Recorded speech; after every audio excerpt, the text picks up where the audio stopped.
আমরা তো অনেকেই যুদ্ধ করি নাই, 10% মানুষ যুদ্ধ করে করছে কেউ, এটা অনেকেই যুদ্ধ করেনি। যুদ্ধ কি ওই 1971 সালে যুদ্ধ, ফেরাও যুদ্ধ, 24 গেছে এটাও যুদ্ধ, 5 আগস্ট এগুলোও যুদ্ধ।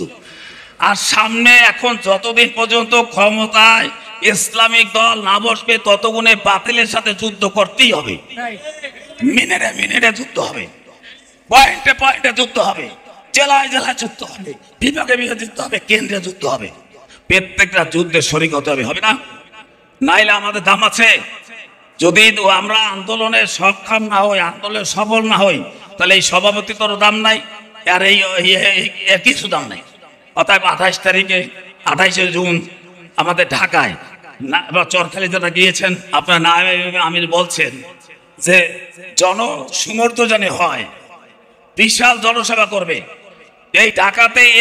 এই আপনার হলো স্বাধীনতা পরতে একটা বড় ধরনের সম্মেলন হবে ঢাকায় 28 তারিখে সরোয়ার্দী উদ্যানে। এটাই আমরা সবাই যাবো তো ইনশাল্লাহ? কারা কারা যাবেন বলেন? যুদ্ধের ময়দানে আমরা সবাই যাব।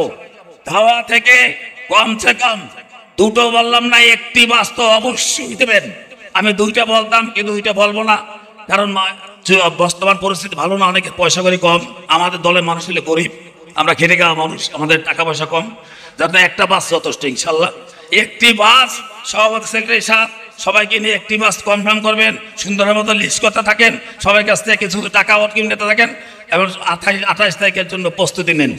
সবাই ভালো থাকবেন, সুস্থ থাকবেন, শান্তিতে থাকবেন। আপনাদের জন্য দোয়া করি। যত সমস্যা হোক আমার নাম্বারটা প্রত্যেকে রাখবেন। যদি রাত 3টায় ফোন দেন, 2টোয় ফোন দেন, আমি বিরক্ত মনে করবো না। আপনার সাথে যদি চলে আসতে হয়, ধাওয়ায় চলে আসবো 2টার সময় রাখ, আমি তার সাথে আমাদের প্রস্তুতি ইনশাল্লাহ। মৃত্যুর একদিন পর্যন্ত ইসলামী আন্দোলন করতে করতে, আপনাদের সেবা করতে করতে জানি কবর যেতে পারি, এই প্রত্যাশা রেখে সবাইকে সালাম, শুভেচ্ছা, আসসালামু আলাইকুম।